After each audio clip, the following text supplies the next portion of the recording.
This episode of CU Live is brought to you with support from Stoff's Coffee Roasters. Since 1988, Stoff's has been offering specialty coffee hand-roasted right here in Central Ohio.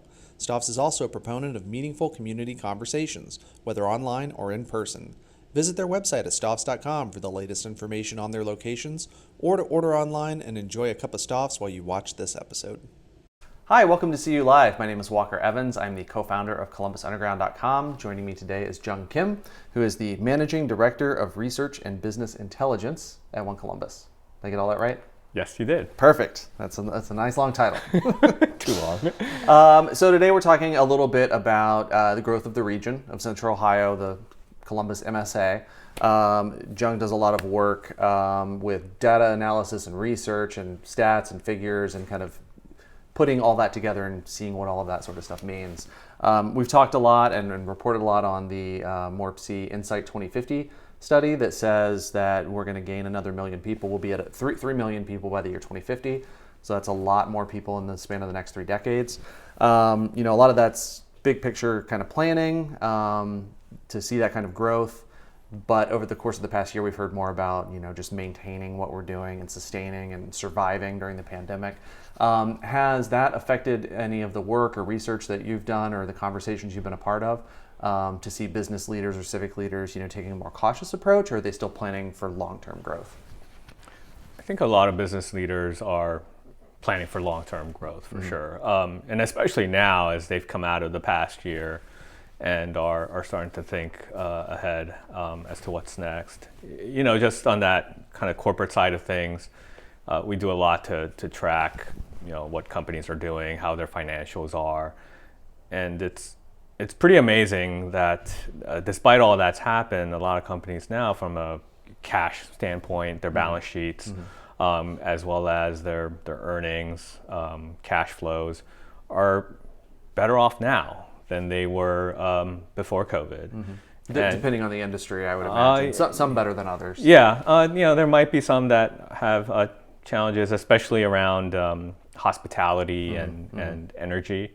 But even for something like apparel, not all companies, but Sure. we do have examples like Abercrombie and Fitch where the margins and earnings are better now than they were before. And it's a little bit shocking to see that, right? And one thing that's happened out of that is a lot of investors, analysts are asking, okay, you got more money now than you did before. What are you going to do?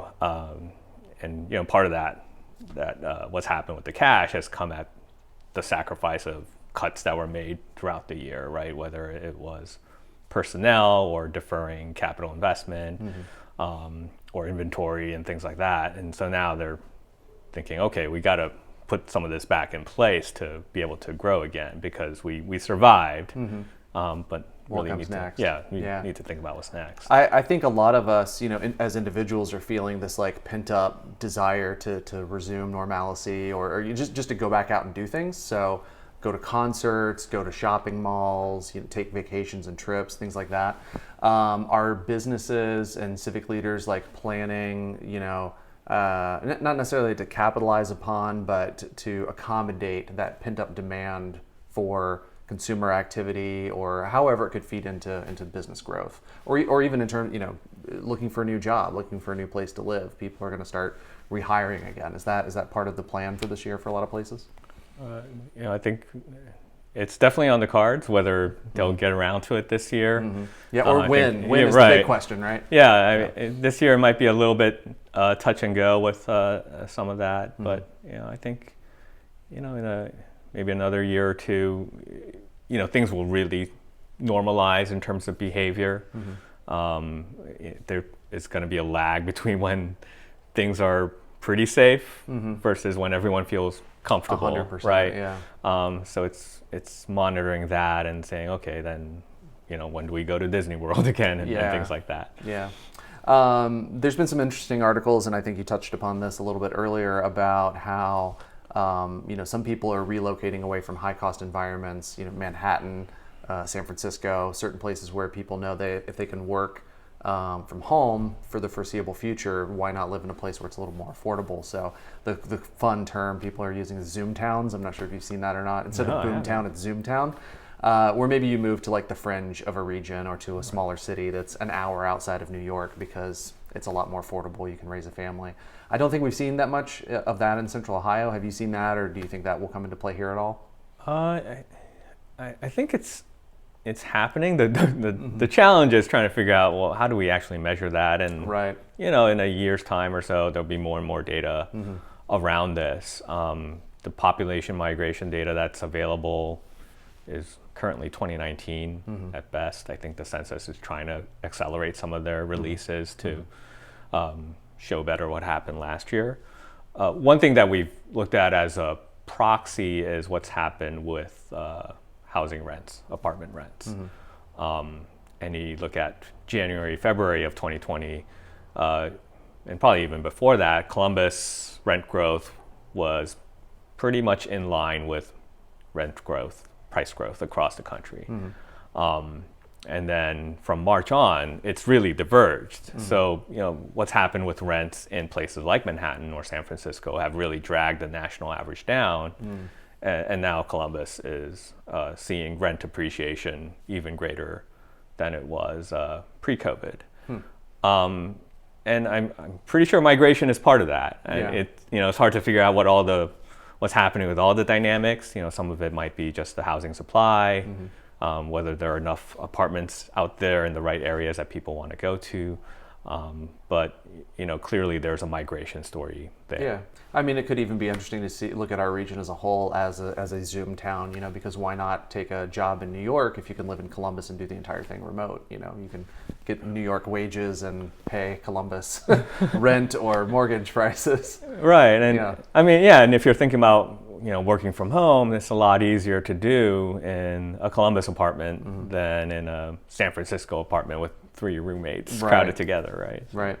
Well, there's no, you probably know this better than anyone, there's no silver bullet to economic growth or, regional kind of growth strategy, but a lot of people talk about transportation, specifically mass transit, as being something that Columbus has missed out on. There has been a lot of focus over the past couple of years on Hyperloop connection between Columbus and Chicago.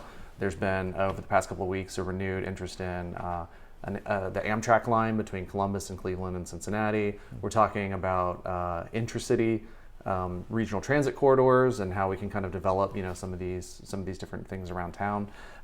Do you think we'll see movement on any of these kinds of network, capacity increases? And if so, do you think that will feed into an even faster rate of growth for the region in the future?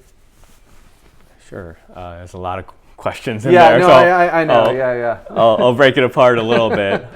So if you're talking about local mass transit within a city,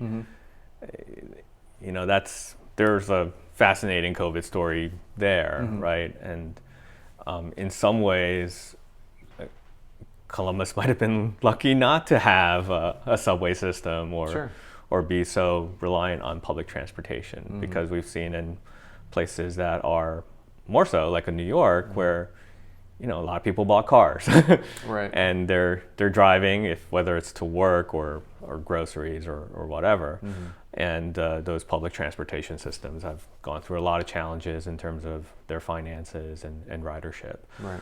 How that recovers. I think Columbus was never, at least in the past few years, right, we've come to the acknowledgement that, we're not going to have a subway system or even light rail. So what can we do around smart mobility and ride sharing and a lot of the high capacity transit corridors are talking more about BRT, bus rapid transit, rather than light rail infrastructure. So, you mentioned earlier, it's not really about one specific type of thing or getting a subway system. It's looking at a larger network and how it can kind of serve the populace. And bus rapid transit, from a value for money standpoint, especially if they have their own right of way, it's so much more effective, right, than cost effective than light rail, to do that. Cool. Well, thanks so much for taking the time to chat about this. I know it's a really huge topic. We could probably spend 3 hours diving into these sorts of things, but appreciate some of your insights. Yeah. Thank you, Walker.